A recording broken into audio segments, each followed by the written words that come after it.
Because what I am saying on Abumanyamini, our people are lame. They are weak. I am struggling to count how many men there are in Biafraland. There are no more men left. Weak, docile, and imbecilic. Weak. I don't know how we can take such people to war. I don't know how we can take men who are not men into battle and win. I am ashamed. Very, very ashamed. Nonetheless, we must preach this very gospel because man did not ask us to come. Chukwu Abiyama in heaven mandated that we should come. If not, that I was called to do this very work, I will not speak to any of you anymore. But Chukwu Abiyama said this very gospel must be preached, and we must preach it. I have prayed since yesterday up until now. My request is very simple. The same prayer I made in secret, I will make out here in the open. Chukwu Abiyama biko. Since it is your intention that your kingdom will be restored upon this very earth, I need men. I need men. I did not say boys. I said I need men. Those of them that you created to restore your kingdom, they should come forward now, not tomorrow, not next year. Chukwu Abiyama. You must bring them now. I did not say tomorrow. Because the insult is too much. It is beyond what any human being can endure. We want to go and get Biafra, or we die in the process, because we are better off dead than witness some of this nonsense going on.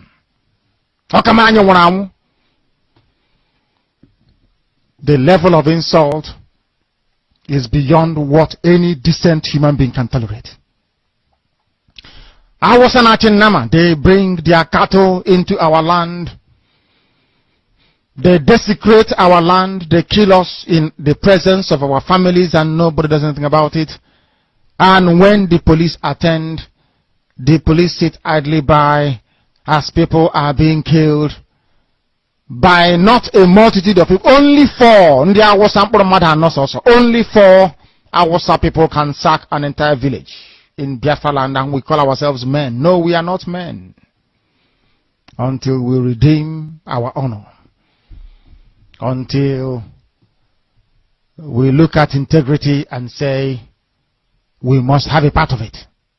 Until then, to be honest with you. This is Radio Biafra. Now is the time to come forward. I did not say tomorrow. Now, tonight, is the time to come forward. 100 of us, and then we march. 100 and we march. The rest can come later if they want to. I am tired of broadcasting. I want to fight for my country. I want to carry arms to defend the honor and integrity of my country. I want to avenge the death of 6 million people. I want Biafra to stand as a beacon of hope, freedom, and liberty in black world. I want Biafra to stand as a testament to the glory of heaven upon the face of this very earth. I want Biafra to stand because my obligation to the dead outweigh that which I owe to the living. That is why Biafra will stand, and Biafra will come. 100 men, that's all. And we march. The rest can come later on. I no longer give a damn. The disgrace and the insult is too much. We must go and meet our enemies even if we have only machete and hoes. It is far more better for us to go and meet them and die with a semblance of dignity than with this very humiliation which we encounter every blessed day. We must assemble as quickly as possible. Ụtụtụ ọma, Nwachukwu, ụtụtụ ọma, ndị Biafra. I greet you all It's a very sad, time for me. A very, very emotional. I don't know. I've been trying to summon the courage to talk about these things because the video I saw is actually, heartbreaking. You can see picture on my screen. But first and foremost, I greet you. My name is Raphael Chiamaka Ajere. I am acting in the office of the Minister of Information, Biafra Republic Government in Exile, and I here represent the Prime Minister of Biafra Republic Government in Exile and the BGC, which is the BRGIE Governing Council, and the CRC, which is the Conflict Resolution Council, which are the wings that govern Biafra Republic Government in Exile right now in the absence of the Prime Minister, who is undergoing interrogation for the same reason why we are fighting in Finland, faraway Finland. And his strength, his resoluteness is undeterred. He doesn't and will never compromise. And based on that, the enemies of our people, the enemy of our land, they continue to perpetuate evil. They continue to commit this dastardly act. The genocide continues. Like one of their media mogul who represent the zoo said recently that the civil war have not ended. You remember Ruben Abati saying that just in less than 2 or 3 weeks ago. That's a very powerful representation of the zoo in the media space. He said it live on air that the civil war has not ended. And whenever we say it, people, they make a bluff of it, especially the elites so-called in Biafraland, the so-called political figures in Biafraland, whom already before now have gotten vote of no confidence from over 70 million Biafrans.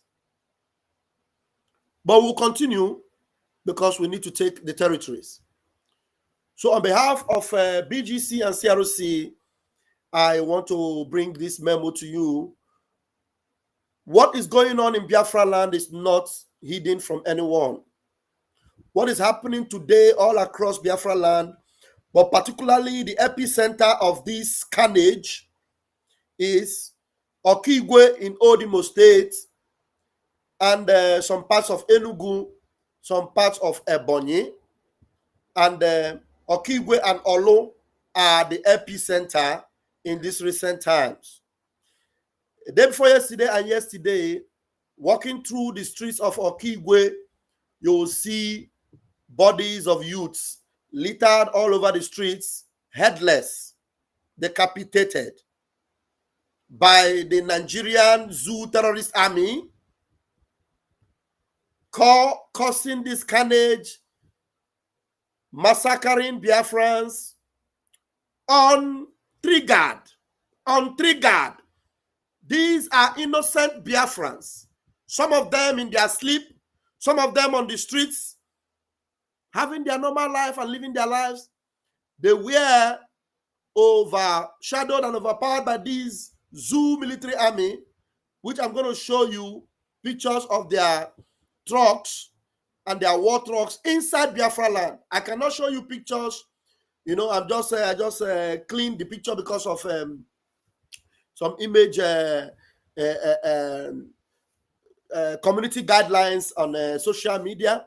But if you go on our Twitter, you will see the real picture that we just represented. One of the pictures there of a young boy who his head was no longer on his body. Now they are using the heads of youths, taking them away as trophies from Biafraland. And if you ask them, they will tell you they are looking for Commander Gentle. And Gentle have done a video, our commander in the Biafra Liberation Army, have done videos and told them, I am not in Okigwe. If you are looking for me in Okigwe, I'm not there. If you want to confront the armies, you know where to confront them. In the forest, in the bushes where they are. But going to the streets of Okigwe and unaliving innocent citizens, it is genocidal, is a war crime, is a crime against humanity, and the whole world is watching. The whole world is watching. The president of the free world, President Donald J. Trump, the president of Finland, where our prime minister is being held, President Alexandra Stubb, the prime minister of Finland, Mr. Petteri Orpo. I have tweeted this morning and I tagged every one of you in that very tweet. And the tweet I tagged you on is what I'm actually going to be reading out to the public right now, in the interest of those that haven't seen my tweet or those that may not be able to read, but they can at least hear us speak. For a long time now, we've been crying, we've been complaining, we've been talking, and you will not agree with me that if we only complain without taking necessary actions to defend ourselves, that we are doing the right thing. The right thing for us to do is actually to defend ourselves, which we have been doing and which is costing us a lot. It's costing us the presence of our prime minister, costing us the presence of our supreme leader, Mazin Nnamdi Kanu, and it's also costing us our lives, the lives of innocent Biafrans. I don't know what you all want us to do. President Donald J. Trump, I don't know what you expect us to do. President Alexander Stubb, I don't know what you expect Biafrans to do. Prime Minister Petteri Orpo, I don't know what you expect Biafrans to do. I know very well that you did not fold your hands when Russia was oppressing you or you were under the rule of Russia. United States, I know you did not fold your hands when the United Kingdom were brutally controlling everything about your space. You stood up and you fought, and today you are a free nation. We do not intend to fight anyone. We do not intend to cause any havoc. We were only asking for a referendum. If they insist that we must be Biafra, we must be Nigerians, we said, no, we are Biafrans. We asked for a referendum, which they refused, but we engaged in a self-referendum, which is very obvious and everyone can see.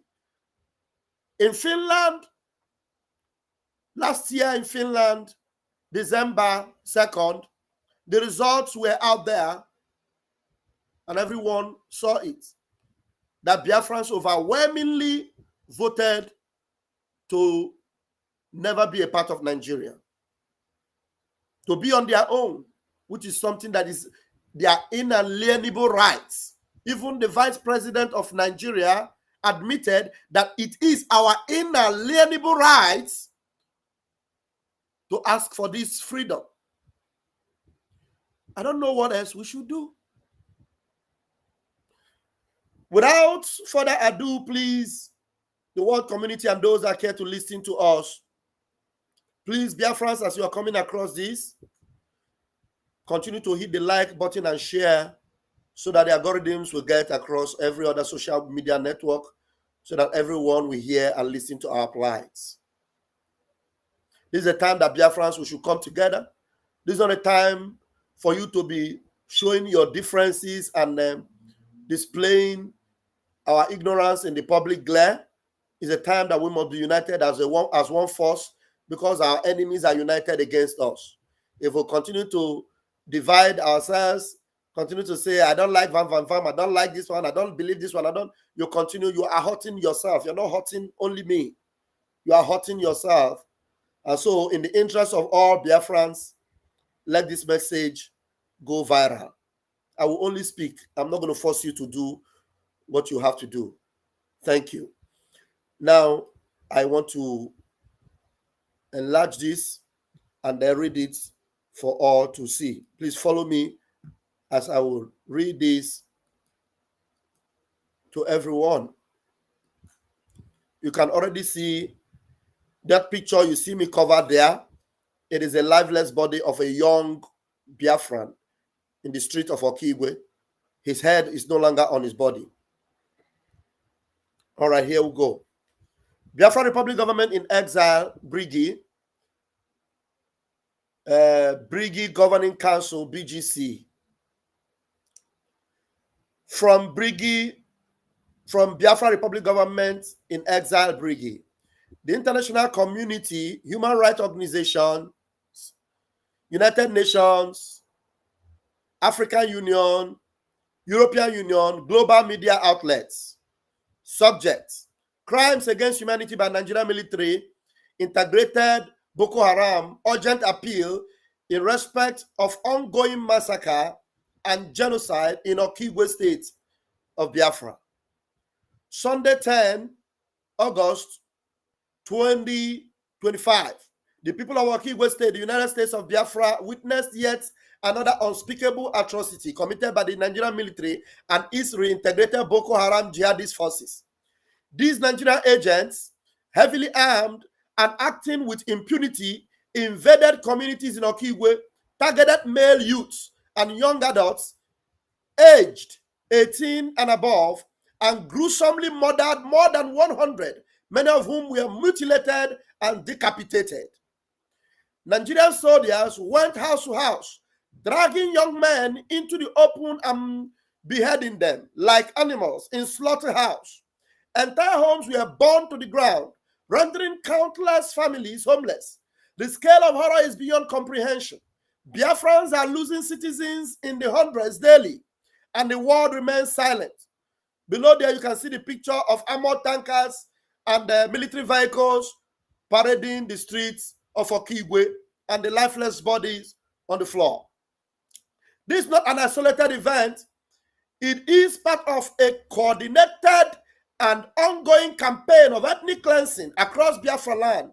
Days ago, 5 Eastern governors, Imo State Governor, Mr. Hope Uzodimma, at Hope_Uzodimma, Old Anambra State Governor, Mr. Chukwuma Charles Soludo, at Soludo, at CC Soludo on Twitter. Look for their handle and tag them also.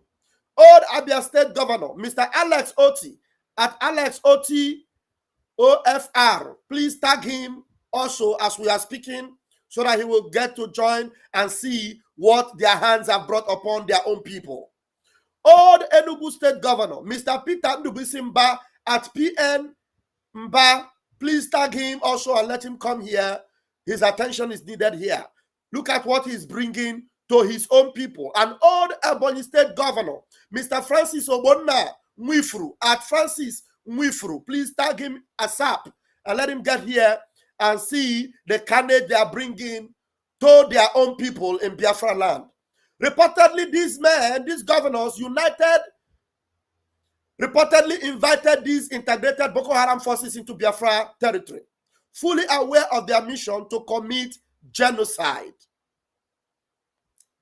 Let's go to the next page. They are not ignorant of what these people were coming to do. They are 100% aware. I continue.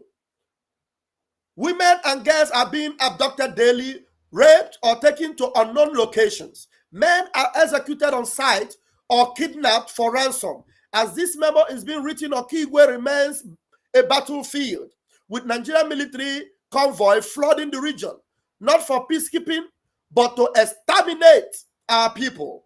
Because the governors do not derive their authority from the people, but from their pledged loyalty to the Fulani oligarchy, the governors have been willing participants in this periodic and systematic genocide against the Biafran people.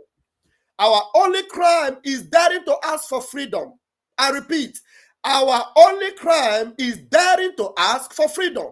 An independent United States of Biafra and a homeland where no one is killed for speaking the truth. The rule of law should be sacred.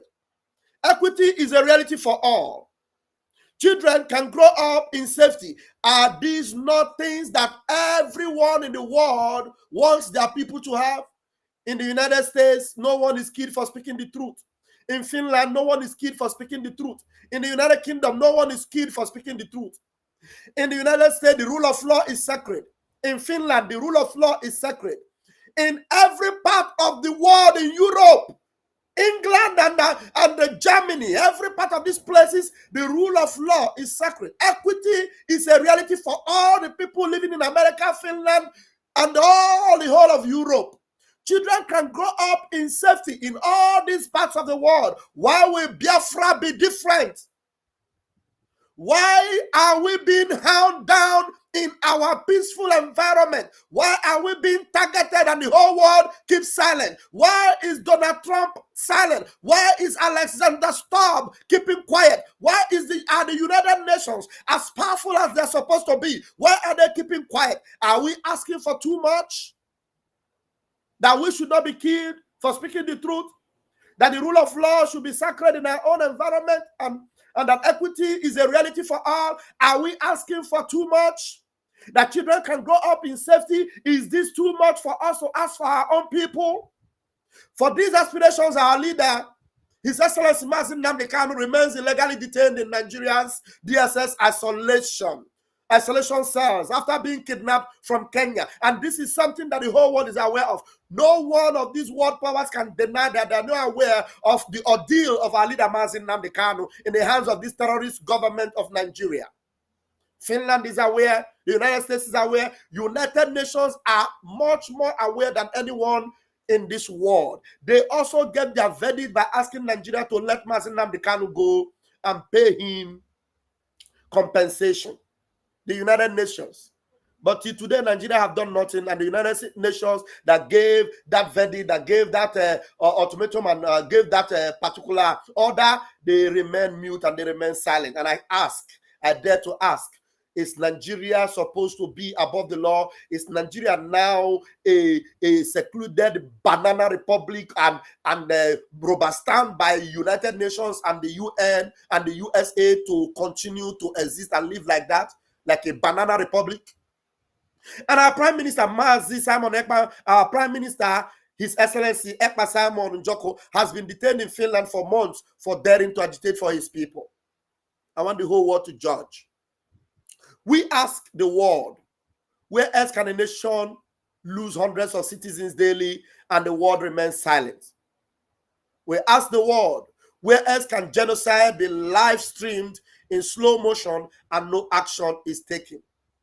The silence of the international community is complicit. The blood of the innocent cries out from the streets of Okigwe. The people of Biafra have endured enough. The massacre must end. I dare to repeat, the silence of the international community is complicit. The blood of the innocent cries out from the streets of Okigwe and every other part of Biafraland, Olo and the rest of them. The people of Biafra have endured enough. The massacre must stop. We have been putting the world on notice, but so far nothing has changed.